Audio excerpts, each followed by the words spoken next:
تعالی نے اپنے نبی دے چہرے مبارک دا تذکرہ کرنا ہے قرآن کے وضحا، نبی سونے دے زلفے دا تذکرہ ہے قرآن کے واللیل، نبی سونے دے اکھ مبارک دا تذکرہ ہے قرآن کے ما زاغ البصر وما طغى، نبی سونے دی زبان مبارک دا تذکرہ ہے قرآن کے لا تحرک به لسانک لتعجل به، نبی دے بولن دا تذکرہ ہے قرآن کے وما ينطق عن الهوى، نبی دے لباس دا تذکرہ ہے قرآن کے وثیابک فطہر، نبی دے سینے دا تذکرہ ہے قرآن کے علم نشرح لک صدرک، نبی دے دل دا تذکرہ ہے قرآن کے علی قلبک، نبی دے اخلاق دا تذکرہ ہے وانک لعلی خلق عظیم، نبی دی چادر دا تذکرہ ہے قرآن کے یا ایھا المزمل، نبی دے کمبل دا تذکرہ ہے قرآن کے یا ایھا المدثر، نبی دے دین دا تذکرہ ہے قرآن کے ان لک فی النہار سبحا طویلا، نبی دی رات دا تذکرہ ہے قرآن کے قم اللیل الا قلیلا،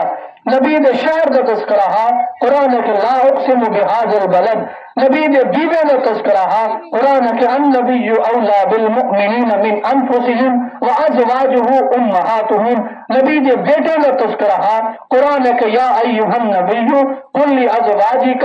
وبناتک، نبی دے یارے دا تذکرہ ہے قرآن کے رضی اللہ عنہم ورضوا عنہ، نبی دے صحابہ دا تذکرہ ہے، نبی دے شاگردے دا تذکرہ ہے قرآن کے اولئک هم المفلحون، اولئک هم الراشدون، اولئک هم الفائزون، اولئک هم المؤمنون حقا، نبی دے یارے دا تذکرہ ہے قرآن کے محمد رسول اللہ والذین معہ اشداء علی الکفار رحماء بینہم تراہم رکعا سجدا یبتغون فضلا من اللہ ورضوانا،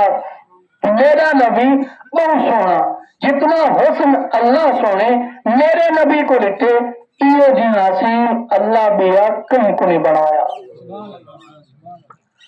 اللہ تعالیٰ نے حسن کو پیدا فرمائے ان دو حصے کی طرح،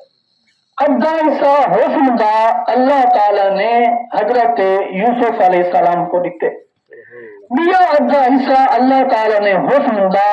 تمام مخلوق کے تقسیم کیتے۔ یہ وجہ ہے کہ یوسف علیہ السلام کو جس وقت عورتیں بیگمات مصر اٹھے اپنی انگلیاں کٹ بیٹھے، اما عائشہ صدیقہ رضی اللہ عنہا فرمینے بیگمات مصر نے یوسف علیہ السلام جو حسن کو ڈٹھے اپنی انگلیاں کٹوا بیٹھے، اگر او سونے محمد دا حسن دیکھیں ہاں اپنے جگر دے ٹکڑے کروا بارن ہاں، تو مانا یہ ہے کہ اللہ تعالیٰ نے جتنا حسن ساری مخلوق کو بنا یوسف علیہ السلام دیتے وہ تو ود کے کلے اللہ تعالیٰ نے محمد صلی اللہ علیہ وسلم کو حسن دیتے۔